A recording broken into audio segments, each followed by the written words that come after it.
आओ बच्चों, आज हम लोग स्टार्ट करते हैं क्वेश्चन नंबर 22 की तरफ चलते हैं। पिछले वीडियो हम लोग 21 तक कंप्लीट किया था। क्वेश्चन नंबर 22 आपका एनसीईआरटी मैथ क्लास 11th का है, मिसलिनियस एक्सरसाइज है, उसमें हम लोग चल रहे हैं। देखिए 22 नंबर क्वेश्चन क्या कहता है, a ray of light passing through the points, एक रे ऑफ लाइट है जो पास करती है इस पॉइंट से 1, 2 से, रिफ्लेक्ट ऑन एक्स एक्सिस, और एक्स एक्सिस पे रिफ्लेक्ट करती है एट पॉइंट ए से, ठीक है ना, and the reflected raise passes through the point 5, 3, और जो रेज रिफ्लेक्ट होता है पॉइंट ए से, ठीक है, वो इस पॉइंट से पास करता है 5, 3 से। तो फाइंड द कोऑर्डिनेट ऑफ ए, तो हमको उस ए पॉइंट्स का कोऑर्डिनेट प्राप्त करना है, ठीक है। तो देखिए कुछ रिफ्लेक्शन की बात कह रही है, तो ऐसे भी हम 10th क्लास में रिफ्लेक्शन का लॉ पढ़े थे, उसी से रिलेटेड फिजिक्स में, और कुछ विशेष नहीं है, श्रेन लॉ वगैरह है, ठीक है ना। तो ये आप लोग ध्यान रखिएगा, श्रेन लॉ से रिलेटेड है। तो सेम वही फॉर्मेट यहाँ भी अप्लीकेबल होगा। तो चलिए हम लोग चलते हैं और देखते हैं कि ये क्वेश्चंस क्या कह रहा है।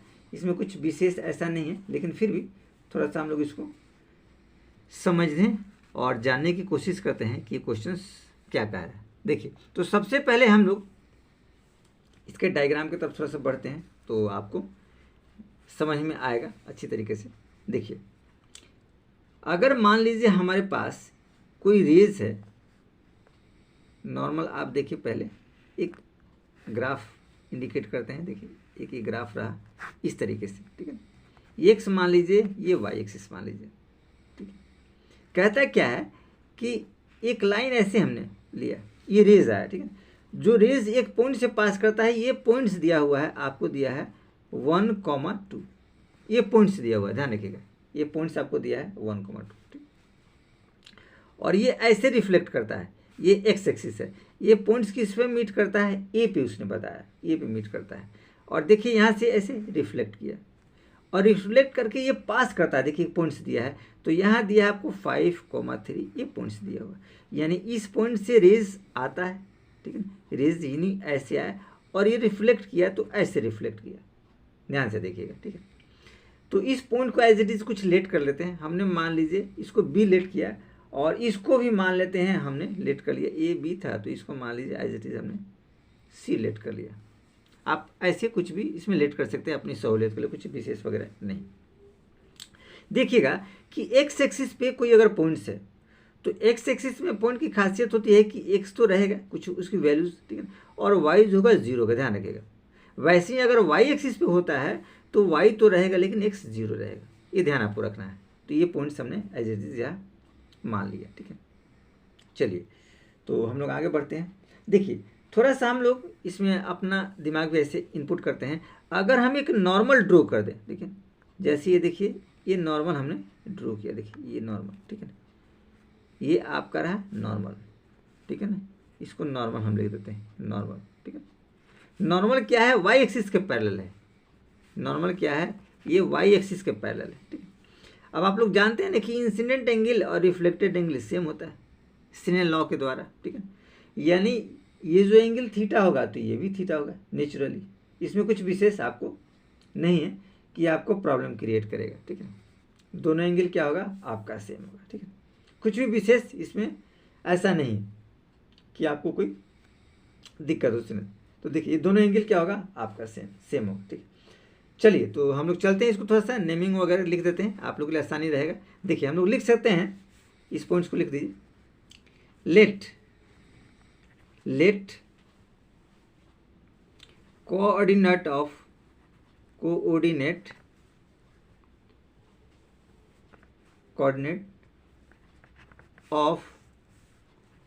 पॉइंट ए, क्या लिया हमने, x, 0, ये लिया इसके कोऑर्डिनेट्स पॉइंट को, ठीक है।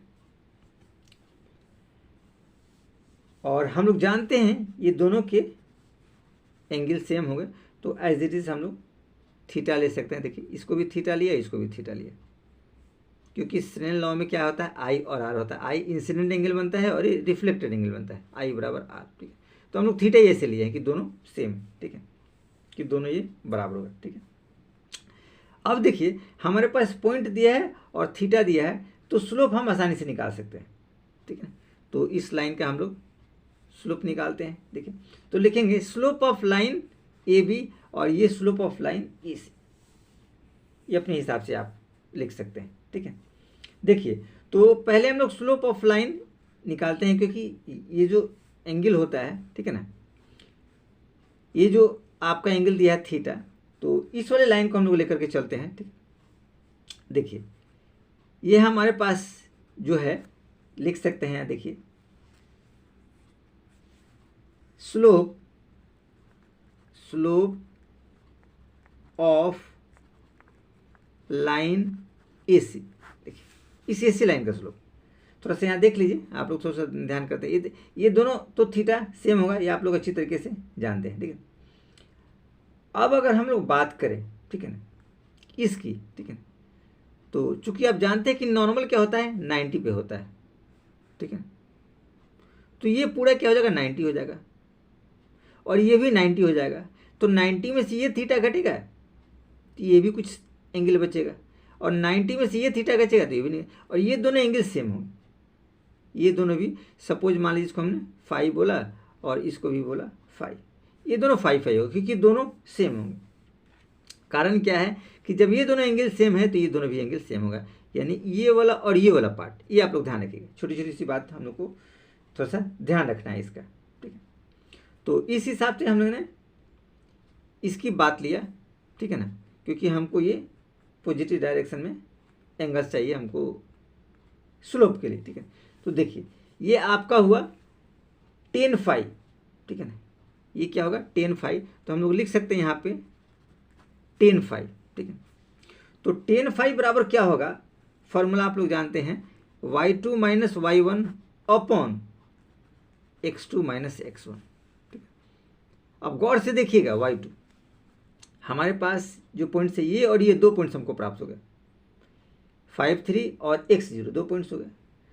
तो y2 हमने लिया, ये देखिए x2 y2 x1 y1, तो y2 3 माइनस 0, तो हम लोग लिख सकते हैं 3 माइनस 0 अपॉन 5 माइनस एक्स, तो यहाँ लिख सकते हैं 5 माइनस एक्स, ये हमको प्राप्त हो गया, ठीक है।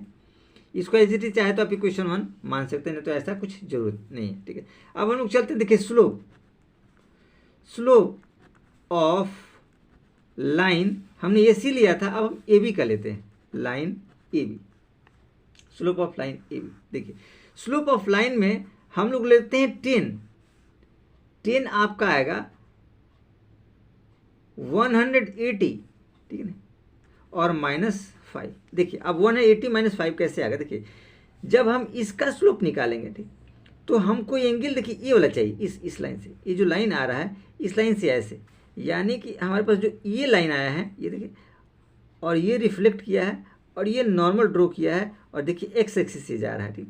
तो ये वाला पूरा लाइन होगा, ये वाला, ठीक। तो इसमें क्या हो जाएगा, ये देखिए 5 बच गया, यानी पूरी 180 में से 5 हट जाएगा, यानी कि 180 माइनस 5 लिखेंगे हम।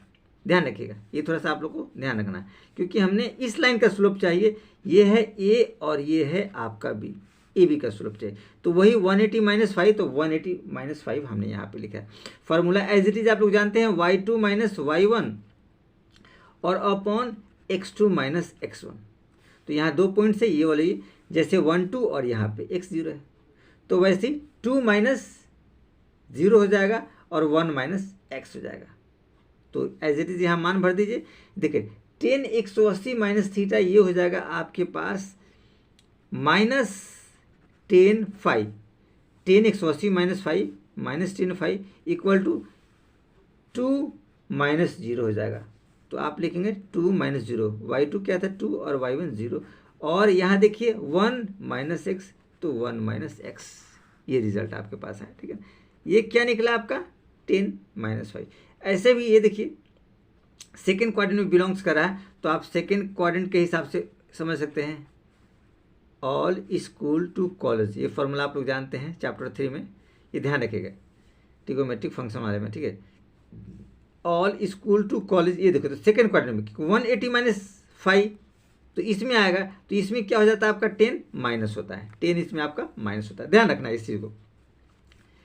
आगे देखिए, ये रिजल्ट हमारे पास आ गया, ठीक है। इसको हम लोग एज इट इज ले लेते हैं इक्वेशन 2, इसको हम लोग इक्वेशन 2 लेते हैं, या फिर ऐसा कीजिए कि हम लोग इस माइनस को हम इधर लेके चले जाते हैं। तो देखिए हम लोग लिख सकते हैं tan phi equal to -2/1 - x। ये देखिए माइनस इधर आ गया, ठीक। अब ये इक्वेशन आपका रहा 2, ये जो हमने अभी इक्वेशन बनाया 2। यहाँ भी देखिए LHS दोनों में सेम है, tan phi, पहले वाला में देखिए tan phi और इसमें भी देखिए tan phi, दोनों इक्वेशन, ठीक। तो LHS से बराबर है तो RHS से बराबर कर सकते हैं एज इट इज, ठीक है। तो यही चीज़ हम लोग यहाँ पे लिखते हैं, कुछ विशेष यहाँ लिखेंगे from equation 1 and 2 we get, 1 और 2 से हम क्या पाते हैं कि दोनों को बराबर कर देंगे 3/5 - x।